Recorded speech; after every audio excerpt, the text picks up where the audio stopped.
Nina Teicholz's 20 reviews have shown that saturated fat is not the disease causing culprit that we thought it was. Red meat is not the disease causing culprit. It's context, right? So Mm. there have been, I mean, there's so many places to begin. Why do we know that red meat isn't the dietary villain? Like I said, because of historical accounts, the Inuit, the Maasai, people who have been eating red meat with low risks of disease throughout the world.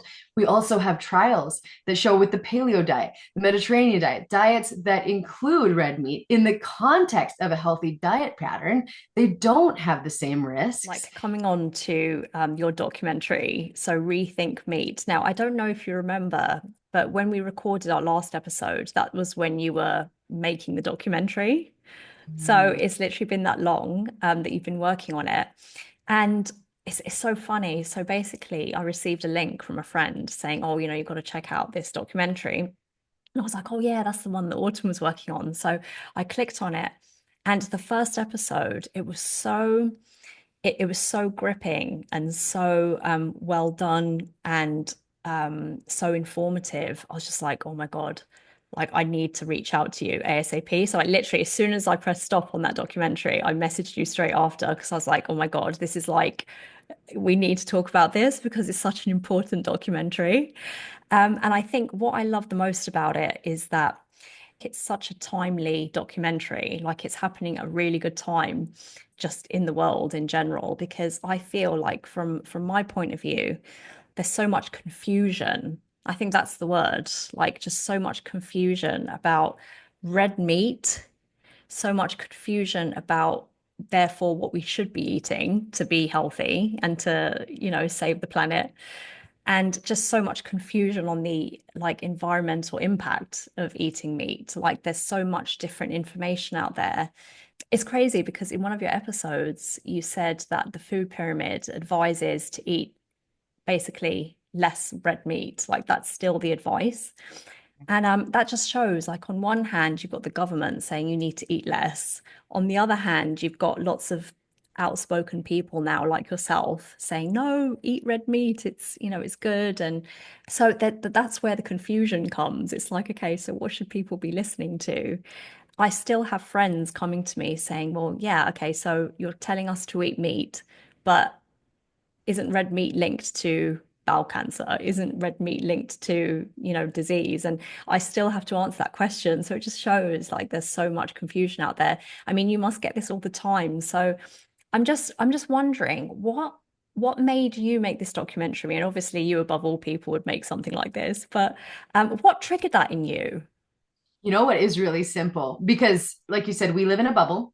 And then when I'd go to barbecues with my friends, I remember someone saying, oh, you didn't bring meat, or we're not doing meat, right? That's a really bad look. And it's like, oh no, okay. So people really still don't understand this. And then when people unsubscribe from our meat delivery service, we always ask them why.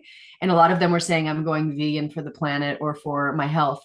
And so my husband tasked me with this, I think probably like 2.5 years ago. He said, just make a few videos so people understand, what that this isn't actually the truth. And so I started out doing that and then realized this is such an enormous story with so many passionate experts who all have contributed their little piece to the story, and it didn't feel fair for me just to come out and say like it was mine. And so I wanted to interview everyone and also to really understand it fully, and get their stories firsthand. And so then it ended up with 55 different experts Right. Yeah. total. So it took 2.5 years, but I think it's really fun, and it really resonates because you get to see each of those people telling their story and their piece of the puzzle that they've contributed to this overall resistance to the idea that meat is demonizing our health, because that just isn't the truth, even though that's something you hear a lot in the mainstream. Right. So Yeah. the way that the documentary is put together, you basically start by introducing how red meat first became demonized, because obviously it's something that we've been eating for thousands, if not millions of years. And only now, in recent, like the last century or so, has it actually been demonized and linked to disease, which is something that you highlight as being quite, come on, like, how can that be so? So, I mean, basically episode one is all about the rise of how red meat became demonized, and then in episode two you go into how the claims are basically false. So for anybody, for all those people, then the people at your barbecue, my friends who are asking me over Instagram, um, do animal products actually cause disease and cancer? Yeah, can I tell you one piece before where this all came from? Because I think Yes, please go into that it. the thing that surprises people the most of everything I've done in this series is the fact that Kellogg's Corn Flakes were created as an alternative to animal products to prevent people and children from masturbating. And this is something that Gary Fettke's wife, Belinda Fettke, was able to teach me. But a lot of our fear of meat is based in religion, specifically Mm. the ideas of Seventh-day Adventists And that who was the believe first scare, wasn't it? Because you mentioned all the different stages at which red meat was, accused of bad health. That was the first that thing. was That the was the first thing that ever happened. That Yeah, was one of them. I mean, and there's a long history of right. vegetarianism and religion, I mean, in many different countries. But I think because they then started to create products in the United States and in Australia, the first meat alternatives came from Dr. John Harvey Kellogg, again, a Seventh-day Adventist. They're on our dietary guidelines committee. They have hundreds of hospitals they actually wrote a paper about their wide dietary influence, and they're proud of it. And it's true. They believe that the way they live and their religion needs to be kind of taught to other people. So that was fascinating. Then we have sugar industry. It comes back to money. So much of it comes back to money and the fact that the sugar industry saw the writing on the wall. If sugar was going to be demonized, their sales were going to dip. And so they kind of procured this review where they demonized saturated fat. They got these Harvard researchers to write a review demonizing saturated fat rather than sugar because it helped their narrative and it helped their bottom line. And then we have Ansel Keys's research. He was this really passionate researcher who just got on the nutritional committee at the American Heart Association.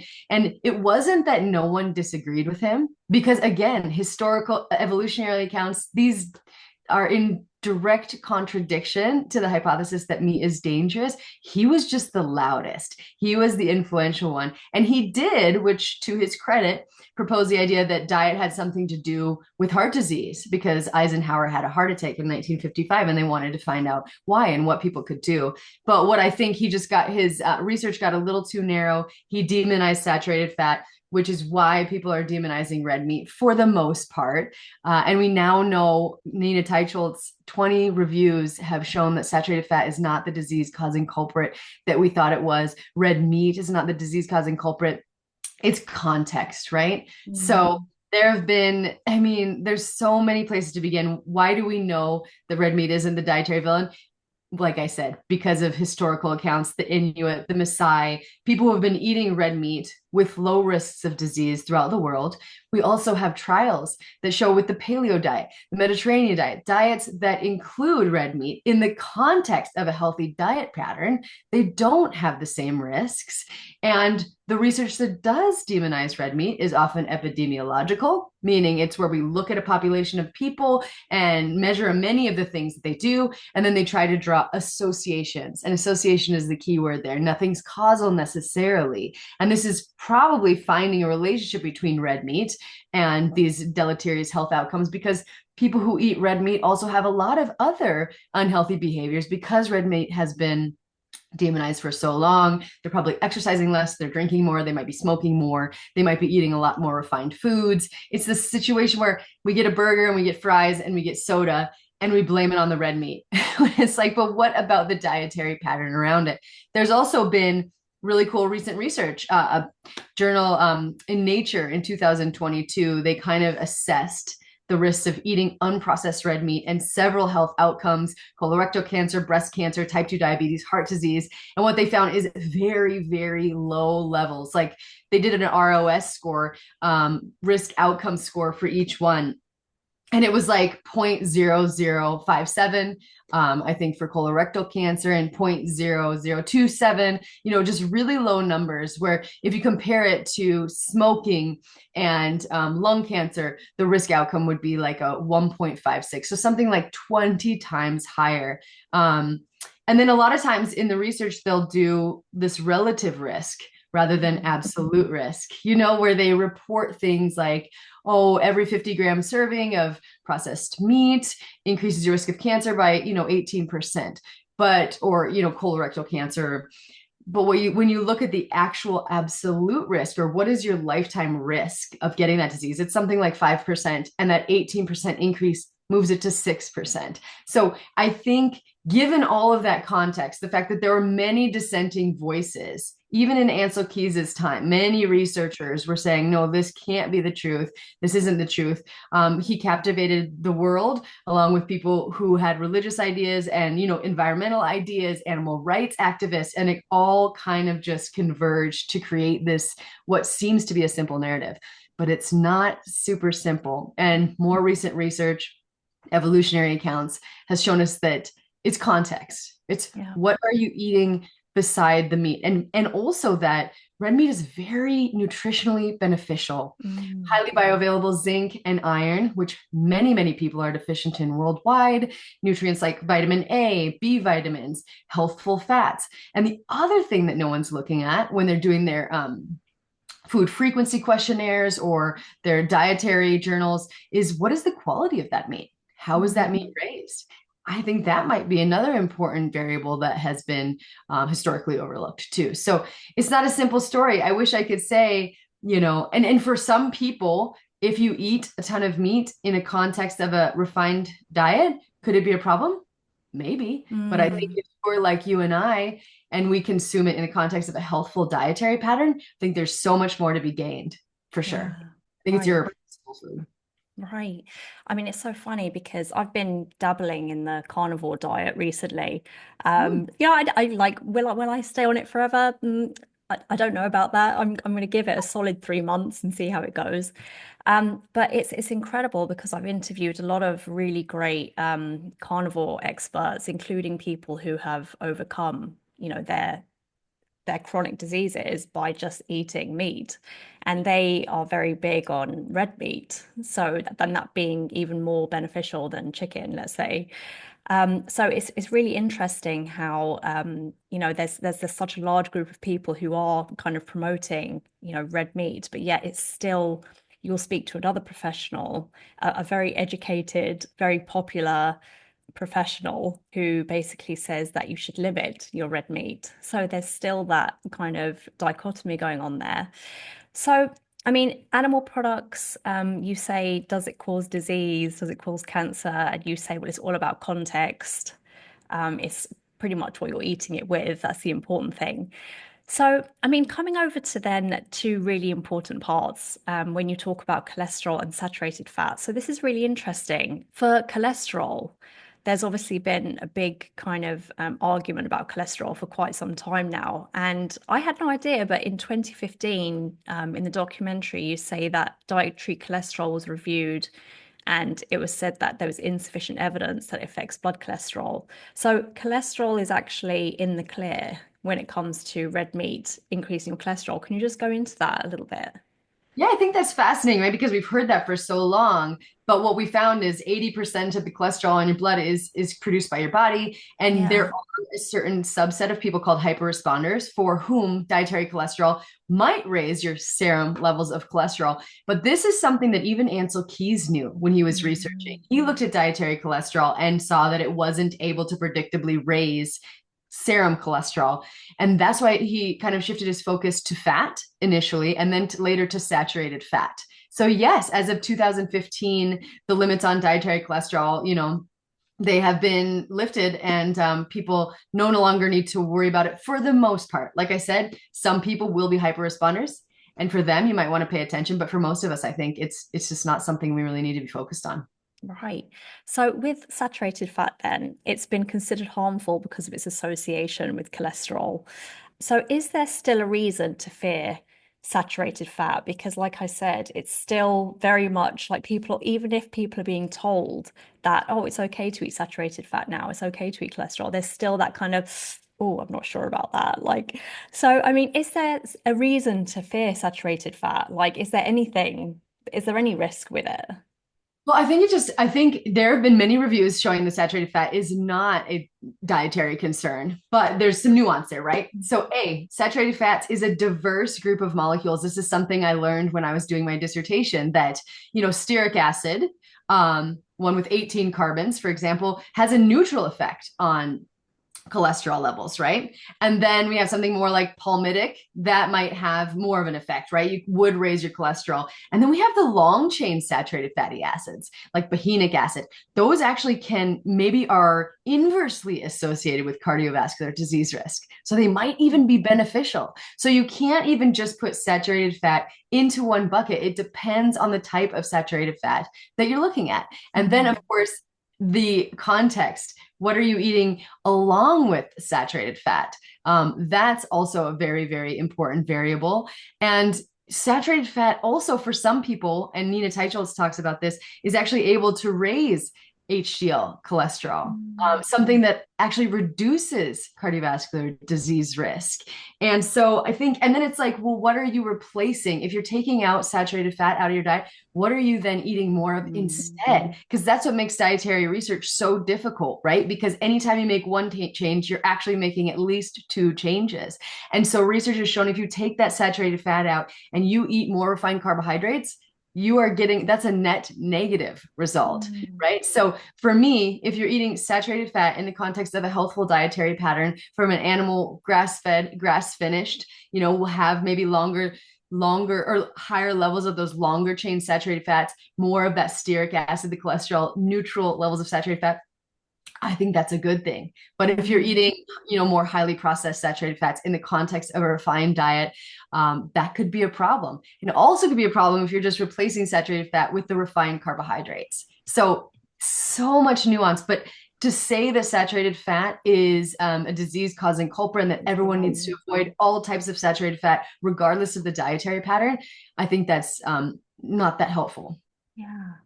So somebody who sees all of this, avoid saturated fat and, avoid fat as much as possible. What happens if someone does avoid fat and are actually on a low fat diet? Because I see clients from time to time, nutrition clients, and most of them are still avoiding fat, like they're on low fat products like low fat dairy and low fat this, low fat that.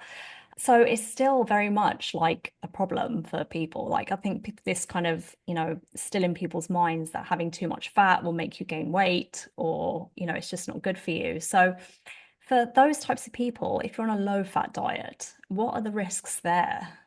Yes, so fats are really important for the production of our hormones, estrogen, testosterone, all these hormones, we need healthy dietary fat. Dietary fat also helps us absorb nutrients, minerals. When we don't eat enough dietary fat, then we don't absorb many of the fat soluble nutrients, A, D, E, and K, and then also certain minerals go down when we don't have enough dietary fat.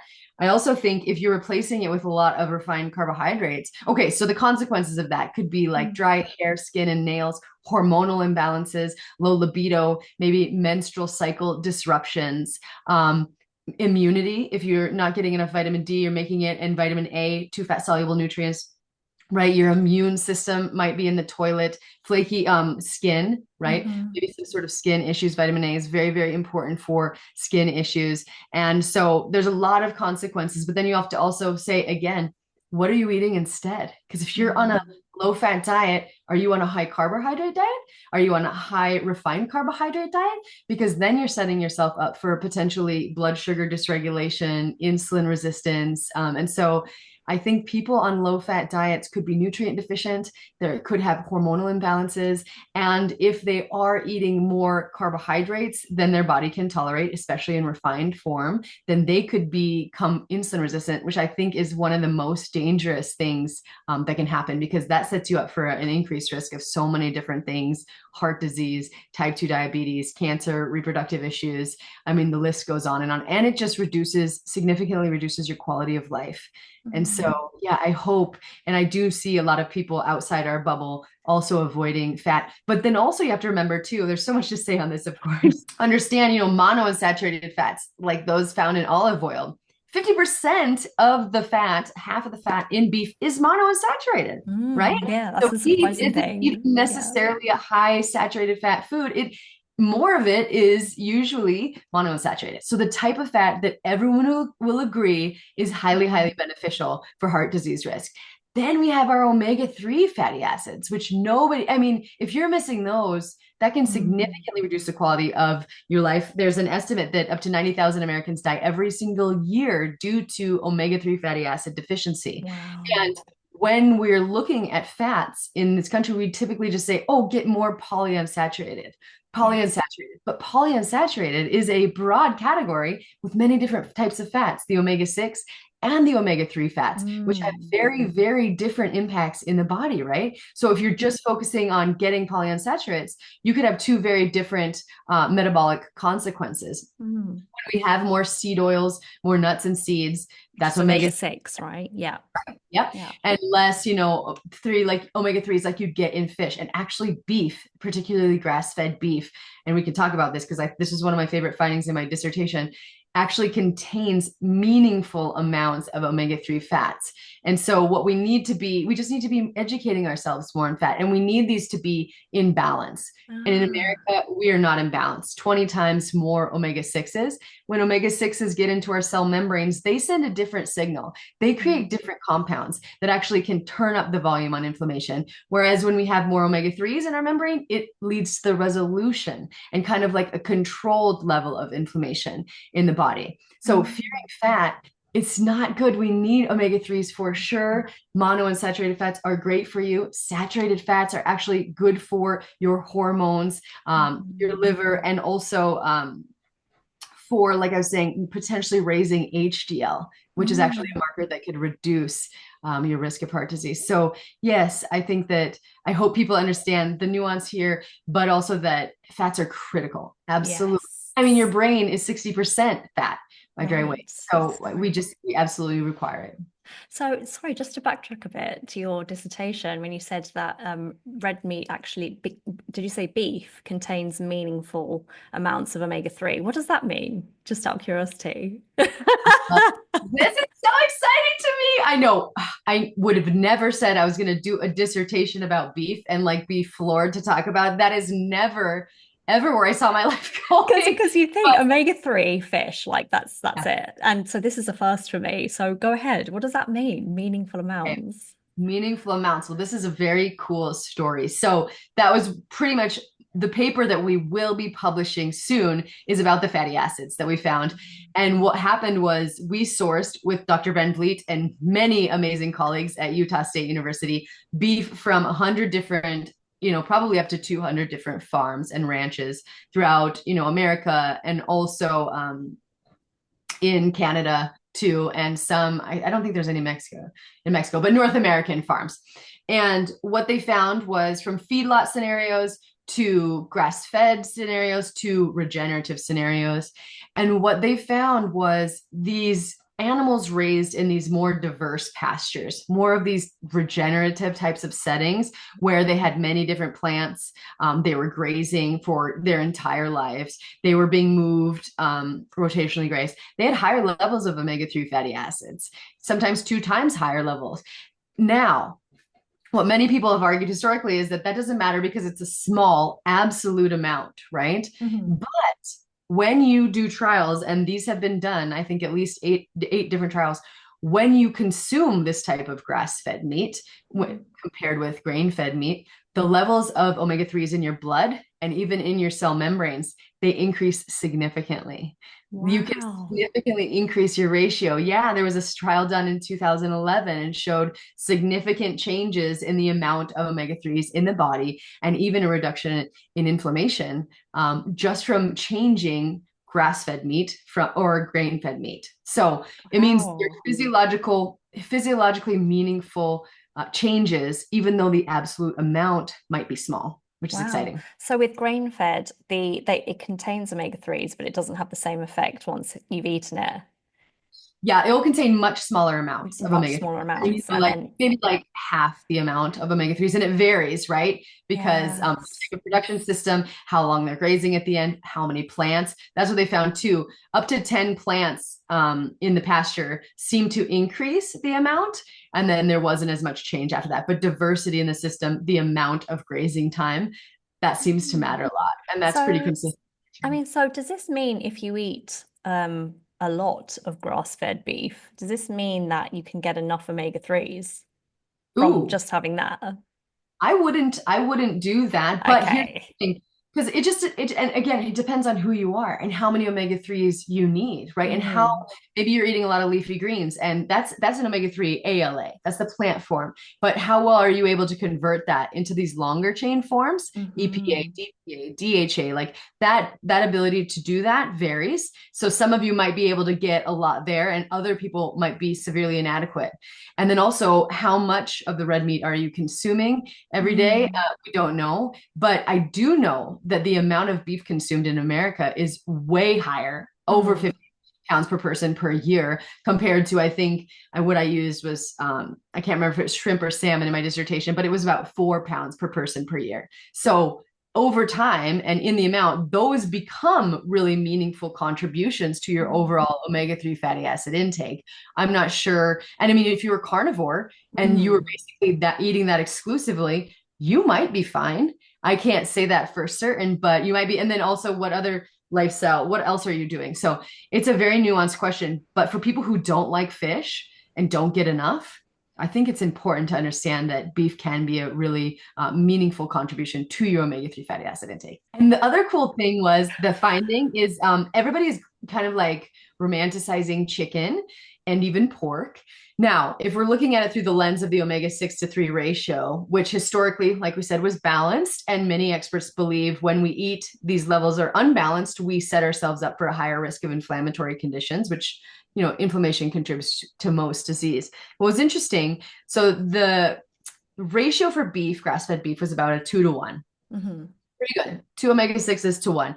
Now, for grain-fed beef in our study, it was about 8 to 1. So, Oh, it's yeah. different, definitely. Mm-hmm. But when you look at chicken, 20 to 1. And sometimes conventional, now I'm talking conventional chicken 20 to 1, and conventional pork 30 to 1. So Wow. even grain-fed beef, if you're looking solely at the omega-6 to 3 ratio, might be a better choice than conventional chicken and pork if you're looking through that lens. So I just also Mm. thought that was really interesting. One of the questions Dr. Van Vliet had for me was, would you choose conventional beef, pork, or grain fed, or, conventional chicken or pork or grain fed beef if you were trying to reduce your ratio? And it obviously had to be, if you can't do grass fed, it would have been grain fed. So I also thought that was really interesting. Yeah, that is interesting.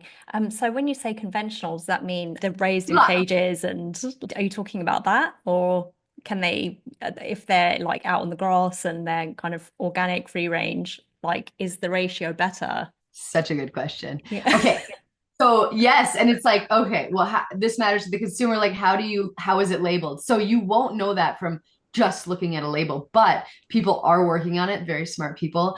They're eventually going to do like a handheld meter where you can actually scan foods and Mm. get this nutritional information, so you'll be able to see it. But conventional, when I say it, is usually referring to a factory farm. Right, Now, that's what I meant. Yeah. factory farms. So Yeah. cows are going to start the beginning of their lives on grass. All of them do.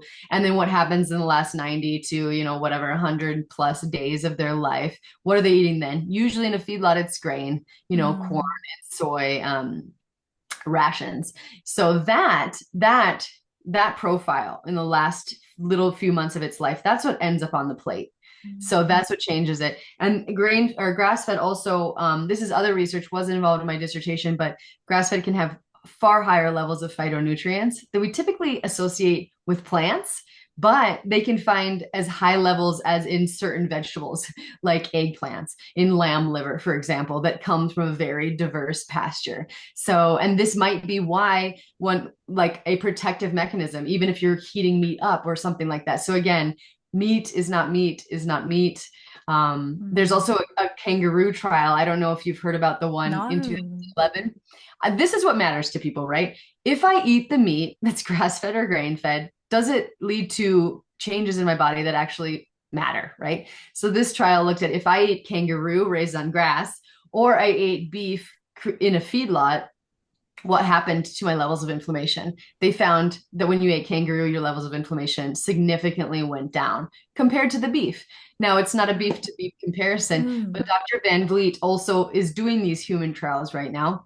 And what he found was he had people come from a standard American diet and then eat just a whole food diet. And then also from a whole food diet, and then take all their animal products and have them regeneratively raised or in these healthier systems. So both scenarios had reductions in inflammation. So going from conventionally raised animal products to the regeneratively raised animal products, they did see a small decrease in inflammation, but he said the biggest reduction in inflammation came from the scenario where you stopped eating the standard American diet and came to just a whole foods diet. So Right, again, right. I think, yeah, So if people want to improve their health, like even if they just take that step, going from ultra processed foods to whole foods, like that's the biggest step that someone can take. that's the biggest step. And it Uh, doesn't, yeah, it doesn't need to be overwhelming. You don't always need to eat grass-fed and regeneratively raised. I mean, it's great if you can, because there's Mm, so many other benefits, right? To the environment, to the animals, ultimately to ourselves, because we're all connected. mm. But yeah, you're going to still see significant change if you just do whole foods. So I think, Right. Oh gosh, that's really interesting. So moving on to because I want to talk about veganism and the environment, if we can fit those two things in, because they're just so big.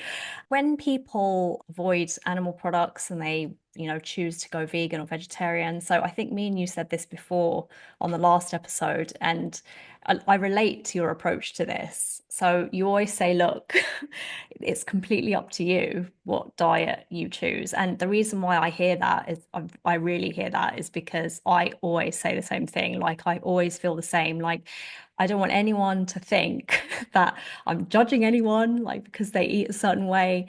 If someone asks, I'll give my opinion, but not unless someone asks, So I just kind of let people do what they do.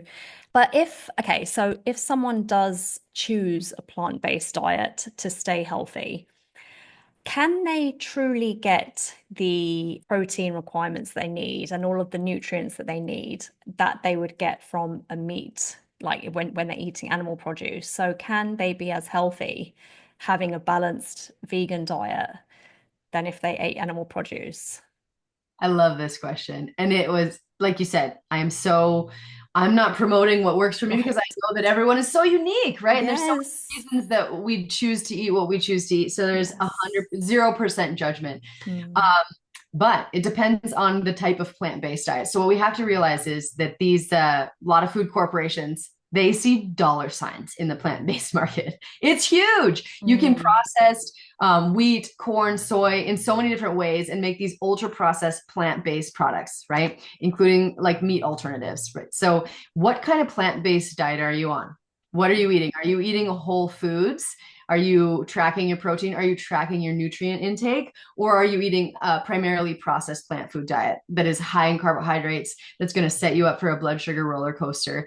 Leah Keith is someone I interviewed for the series. I don't know if you saw that episode, but that's what she said. She moved to plant-based and she was up and down. So if you are someone on a highly processed or high carbohydrate plant-based diet, I think that is going to negatively impact your health. So that's one aspect. The second one is protein, right? So Mm. protein, animal protein is higher biological availability, right? It's a complete protein. It has all the amino acids in the proper forms for your body to take them and then use them as efficiently as possible. Now, with protein, you can compensate for that by eating more protein, Mhm. but it's really hard. I have to tell you, I have a goal to eat 100 grams of protein a day. It's really hard. And Yeah. I think for you to have to go above and beyond that, and then to be combining the protein sources, the soy and using the pea, or, you know what I mean? It takes a level of education and awareness and effort. And also, you're going to get those, they're going to come with more calories unless you're really high on the protein powders. You're eating a lot of those, which I think we could argue is not ideal either. But if you're just eating in beans, rice, corn, these foods are going to be higher in calories and carbohydrates as well in Mhm. order to achieve that same level of protein. And I think this is too, I've heard from a lot of people that they were just constantly hungry on the vegan diet. There's this protein leverage hypothesis that we are looking for amino acids, and our appetite doesn't really shut off until we find them. So again, I think it's just harder to reach that point with a vegan diet. But again, research has shown you can compensate for the lower quality protein simply by adding more protein. I just think it's really difficult. Now, it's the nutrients that concern me. There are certain nutrients only found in animal products, like B12. And the reason I thought the episode on veganism was so important was simply because of the developmental and the issues you see in Yeah. children who become B12 deficient. They are irreversible. And B12 deficiency, when a child is born, it doesn't necessarily show itself until the first few months. And then the baby can become depleted, and then there can be literally irreversible neurological impairment. There was also just a trial that came out that showed that what we thought was a normal level of vitamin B12 was much too low. And you'll see Lily Nichols, she's this registered dietitian. She's an expert in nutrition for babies and moms. And they estimate that our current recommendation is like 2 to 3 times too low just for vitamin B12. So you have to supplement. And not only that, but you have to be monitoring the levels of B12 in your body. And I think that's really hard. It's really hard to get vitamin B12. And then also omega-3 fats, right? If you're not eating animal products, you're not getting the longer chain forms, EPA, DPA, DHA. These are the types that our body prefer and use more readily than ALA, the plant-based form. So some people can convert ALA into these longer chain forms really well. Some people can't. It depends on your genetics, your lifestyle, your health, so many different factors. So I think that's a nutrient that people need to watch out for. And then there's iron, right? There's iron levels. Iron is far more bioavailable when you find it in plant foods. There's called this meat factor that just assists in the availability for our body to use iron, whereas plant-based sources far lower in iron.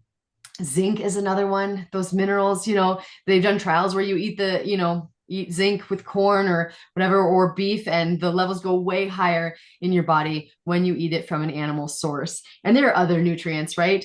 Creatine, taurine, that are available that we don't have as much awareness around, but I don't think that doesn't make them important as well. And I think we will eventually start seeing the consequences of simply doing something that has gone against our very evolution. I just think it's dangerous, especially in the context of pregnancy and then raising children. Those are really my only two issues. That's why I thought the episode was necessary, because again, I don't want to judge anyone for their decisions. But I also want to draw awareness of the fact that if a vegan diet isn't working for you, it's not because you're not doing it well all the time, right? It could be legitimately your body just is going to do well with animal products. I think there's a spectrum. I have one friend who has thrived on a vegan diet for a long time. I think those people are way over here. There's going to be a small number. I also think people who are carnivore long term might be a small population over here, and that might work for them. But I think most of us, like 70, 80% of us are somewhere in the middle. And both plant and animal foods are going to be the easiest and most efficient way to get all of the necessary nutrients that your body needs. I mean, you've probably seen online, especially on Instagram, you see photos of Lenny Kravitz, for example. He's a vegan. From what I've seen online, he's a vegan and he looks in such good shape. Obviously, he's, so handsome and he just looks so well for his age. So when you say that you have those outliers, I'd say, I completely agree with that, because you can't blanket everybody, because everyone is so, so different, and literally everyone's diet is going to be so different from each other. So there are going to be some people who do thrive on this end of the scale, and some people who thrive on the other end of the scale. But overall, we kind of fall in the middle, and you have to kind of get your nutrients from where you can get them. So I was looking online before I spoke to you, and just kind of shifting over a little bit to environment. Now this is such a big topic, and I know this is something that you're very big on yourself. What do you think of what people are doing now to try and reduce the meat consumption in the population? I came across a lot of worrying videos about labs coming up with ways to grow animal protein, and for that to be the future. For some reason, my YouTube was absolutely packed with that. And I thought, God, is this actually going to happen? Are they actually growing meat? Apparently, they are trialing it. try and make it better before they release it to the public. But I just found it so frightening. I was like, oh my gosh, all to save the environment. So first of all, have you come across that? Oh, of course. Yes. Yes. Well, terrifying thing to me because it's again, and I do think the efforts of many people doing this are they are sincere, but there's Yeah. also so much money to be made. Again, look, Mm, we're erecting more plants, factories. We're getting further disconnected from our food and nature, and we're just looking at how it can be produced outside of how it's always been produced. I think mm. that's I think that's really scary and also misguided because plants don't always improve the environment, right? Right. Plants Yeah. can be grown with pesticides and fertilizers in monocultures that destroy ecosystems, right? And meat doesn't always negatively impact the environment. Mm. Alan Savory was in the docuseries. I don't know if you got to see his interview, or do you think your listeners are aware of his story? To tell his story. Yeah, Yeah. his story is pretty fascinating because he has a YouTube, if you want to, a TED Talk actually on YouTube with tens of millions of views. But he was a rangeland ecologist in Africa, and he believed what everyone else believed now that all animals are destructive to the environment. And they Mhm. made a really hard decision because they saw the ecosystem declining. They culled or they killed 40,000 elephants. But what they found after they did that was that the environment got worse. It didn't get better. And so then his life's work has come like, why did that happen? And he came across the work of a man, a French man, who was using animals in this highly managed way. Because if you think about it, the grasslands, the environment evolved with animals. It would be kind of absurd to suggest that they were all of a sudden dangerous. It was instead that the way that we were raising them currently was dangerous. So animals in the wild, they'll eat ruminants specifically, they'll eat some grass, they'll urinate, they'll dung all over, and then they move because they're being Mhm. chased, and also they don't want to just hang out with all of their waste. And so it was just these migratory patterns, these predatory prey patterns, that moved animals along rather than having them on plats of land where they just sit and eat the same grass and poop and pee everywhere. Now Mhm.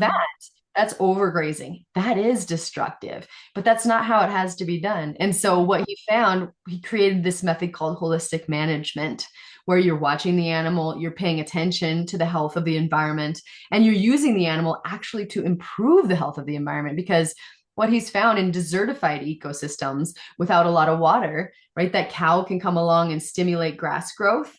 And then that grass acts like a straw and sucks carbon out of the air. And so when you're doing that over and over, you can make meaningful amounts of carbon sequestration happen. Then the animal is actually kind of contributing nutrients back into the cycle, right? With their Mhm. urine and with their manure. And the disturbance is actually good as long as it's not over disturbed, right? Because their hooves are creating areas where water can accumulate and seeds can germinate. And so it's not the cow, it's the how. It's like we need animals, especially in these very desertified ecosystems. Alan Savory, for example, thousands of locations they have rehabilitated the environment using animals. And so I think it's misguided to think, oh, I'm just going to shift to a plant-based diet. 90% of the corn, the corn and soy grown is GMO corn sprayed with pesticides. Plant-based doesn't always equal environmentally friendly. And I do think that using animals in a highly managed way is one of our best chances. They are Mhm. like a natural factory for carbon sequestration, putting nutrients back in the cycle. If we think building these factories and growing meat is the way that we're going to improve the health of the environment, I think we're just looking in the wrong direction. I think we need to go back to what we did before and what was used to evolve Yeah. healthy ecosystems and to create that biodiversity and the water holding capacity and the carbon sequestration, because that's what people on regenerative farms are seeing. Right. And what would you say the percentage of regenerative farming is at the moment? Yeah, so that's an interesting question. I'd say less than 5%. Oh my God, there's so far to go. We got so far Yes, to go. but But it's is it so, possible, Autumn? Like, can this actually happen? oh Can we my gosh, do regenerative farming like across the globe? I think we can, and I think that we have to. And it's really fun to work with farmers and ranchers because they're so invigorated. I've spoken to so many who were trapped in the system. They were barely making money, right? Gabe Brown says he's going out looking for what he had to kill that day. And now, since he started farming regeneratively, he looks at just creating more life. But I honestly think it's the only way forward, Mhm. because to think that we're going to continue on our current trajectory where we're spraying tons of pesticides and glyphosate that are poisoning our waterways, our air, that are ruining the quality of our soil. I mean, we have a very thin layer of topsoil that sustains Yes. us. That's where 95% of our calories come from. Two-thirds of that topsoil, it depends on where you're at, has been degraded, right? So some estimates, we have 60 harvests left, 80 harvests left. That means like 80 years where we can grow our own food. Nobody knows exactly, because rates of destruction of soil are different in different areas. But suffice it to say, we can't ignore the quality of our soil and expect future generations to have food. Our nutrient levels in the soil are also lower than they've ever been at any point in history. And that's again because we've broken the bridge, the microbes, the microbial system that takes the nutrients in the soil and puts them into the plants. Once they get into the plants, they get into the animals, then they get into the humans. But because we've killed our microbial community in the soil, we're not able to access nutrients anyway. So I think it's not likely that if we don't convert to regenerative agriculture, that we will be able to sustain ourselves. So I think we have to do it. It's going to require a lot of thinking and a Yes. lot of change and a lot of support for the people who are doing that, and a lot of awareness. But I think it's absolutely the future. Right. And it has to happen because, I mean, the future isn't great if we carry on the way that we are. Um, We need to be mm, more connected to our communities again. I don't think we're going to, erect so many factories in every little community to make fake meat. No, I think we need to get our hands dirty, and we need to support the people around us who are growing our food. That's how we create a secure, mm. nutrient rich food supply. So I came across a video. It was from the Environmental Working Group in the UK. It was like a video to kind of bring your attention to the environment and how, meat is impacting the environment. So they were saying things like 18% of greenhouse gas emissions come from meat. I know you addressed that in your documentary. 1,500 gallons of water is needed to make 1 pound of meat. And they say meat takes up to 70% of arable lands. And if we were to just make more land fruit and vegetable based, then it will feed people, more people, and it will feed them a much healthier diet. So, I mean, what do you have to say about all those things? So, the emissions that meat produces, the amount of water it takes to make 1 pound of meat, let's say, and then just how much space that meat is taking up on the land. Okay, so these emission stories, they're usually, I know that there was, an estimate, there was 50%, 18%. These have been retracted. So that number, Livestock Long Shadow, I think they came out in 2006. There was this report, and that number has since been challenged by Dr. Frank Mitlerner, who's in the series. And they reduced that number, I think, down to something like 14%. But then also you have to remember, like, that's a global number. Mm. We're looking at somewhere like America. In the EPA, beef cows are responsible for 2%. Okay, that's very different than 14% because we have a very efficient system, Mhm. right? But then also, what they're not considering, and they've acknowledged this, is the potential for carbon sequestration, right? So emissions, carbon emissions, if you're then sequestering that carbon, that needs to be categorized, or that needs to be considered, and it's not. So the emissions from a factory farm are very different than the emissions from a regenerative operation. Regenerative agriculture sequesters carbon. It can be a net positive. For example, in White Pastures analysis, this is a ranch down in Bluffton, Georgia, they actually found the grass-fed beef was more environmentally friendly, the only food that actually sequestered carbon, even when compared to plant-based burgers. So for every pound produced, they sequestered about 3.5 pounds. So that's a negative 3.5. Whereas plant-based meat was around a 3.5 positive. And he argued that it was funny that people eating plant-based meat would have to eat one of his burgers to offset the emissions from a plant-based burger. So again, Wow. emissions from an animal system, where are you at in the world, right? What report are you listening, or where are the numbers coming from? Have they been challenged? Have they been changed? And then what kind of system is it? those emissions are so complex. But no, I think that the emissions from animals have been way overestimated. And in some cases, they can be an environmentally and have been documented to be an environmentally friendly food, even beef. Sorry, So Autumn, just one thing. Do you think they're purposely creating a smokescreen there? Like they're purposely kind of directing the public attention to animals when really it's coming from somewhere else? yes. Jane Buxton had the best quote ever, and it was like trying to give up meat to save the environment is like rearranging chairs on the Titanic. It's like it's Right, not gonna matter because 75-80% of the emissions come from the fossil fuel industry. right. Yeah. So we know that exactly. So we're really getting to minutia when we're comparing like 2.2%, which is beef cows and the emissions in America. They also did the experiment where they had all Americans. Robin White did. Beth Hall and Robin White produced a paper where they had all 300 Americans, and this is obviously theoretical because we can't do this, adopt a vegan diet. And what they found was emissions were reduced by 2.5% and nutrient deficiencies went way up. Yeah. Right. So we ate more calories, carbohydrates, people were more nutrient deficient. So no, it sounds simple and beautiful, but it's just Yeah. not a true story. And then the water thing is, when they're doing these calculations, they're considering rain, right? They're not separating into blue water, into green water, which is the rain.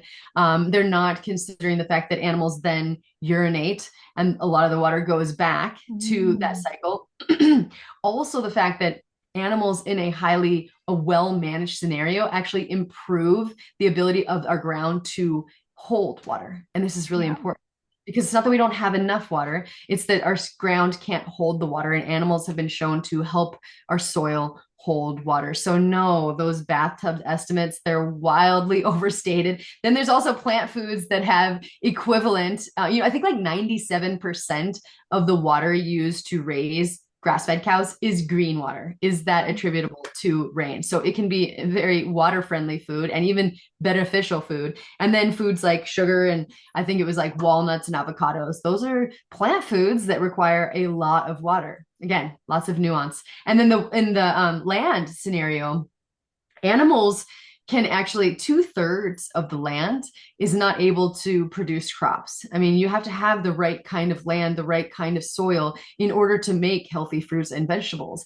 2/3 of the land in the world is marginal land that is not good for row crops, for example. Now, animals thrive on land like that. And so it's not that it's taking up all of our land. Animals are just using land that would otherwise lay fallow or, be barren because it's unable to produce crops anyway. So again, and if we did just take away all the animals, our ecosystem would decline. And then I think we would also become nutrient deficient. And what we were eating would change. We wouldn't have that balanced profile when we have both plants and animal foods.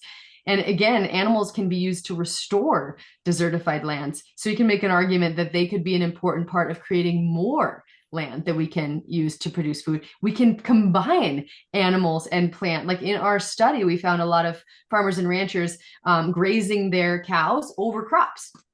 So it doesn't have to be one or the other. Humans are the only ones who've come in and totally separated and segregated these systems. But I think diversified systems where we raise plants, where we raise animals, where we have diversity, I think that's where we need to go. Mm. I mean, so what do you think the future is with all of this? Like realistically, looking at the way things are, what are your hopes for the future? What do you think is in store for us? I just hope that people continue. I see more than ever. I've been talking about this stuff for like 15 years, and more than ever, people are excited. People Yes. care. People want to know where their food comes from. They're caring about the environment and their impact on the world. I think it's beautiful. So I think we just, if we can, when we can, all move towards a whole food diet, right? What that's going to look like, the proportions of plants and animal foods, that's going to just depend on you. And then when we can, find farmers and ranchers in our area and support regenerative agriculture. I think that regenerative agriculture inspires hope in the Mm. ranchers and in the world, and it's really exciting. It's kind of contagious once you see the passion, and Yes. I think that will spread. I think we'll just see, like with Wild Pastures, like we only source from regenerative American family farmers because we wanted to create that market for them and to help perpetuate the movement. But I think we'll see more and more of that and more people. I think this younger generation is really excited about Yes.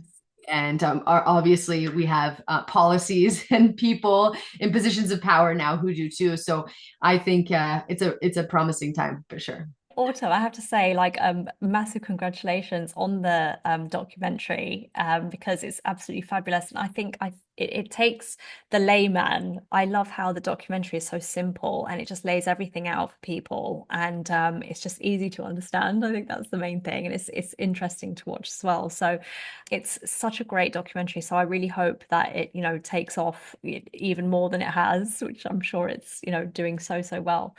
So, how can people find out more about what you do and how can they follow you?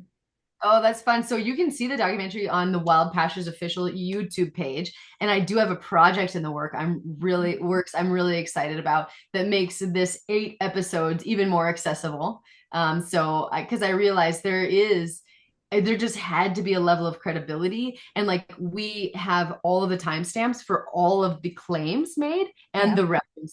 And you can just see Mm, those on YouTube. So it was just like extensively documented. But yeah, there are iterations coming that will also be even more user friendly. So you can follow me at wildpastures.com or paleovalley.com. If you're in the Boulder or Denver area, come to the restaurant. It's Wild Pastures Burger Company. And you can always reach out to me at autumn@paleovalley.com. That's my primary worky email. And I love to hear from anyone and everyone. So thank you. This has been so fun. I just love our yeah. time together. And I really Yeah. appreciate your excitement around it. That means a lot. Oh, same. Well, thank you so much for the conversation. And I hope we get to do this again for a third time at some point. Yeah. It's on.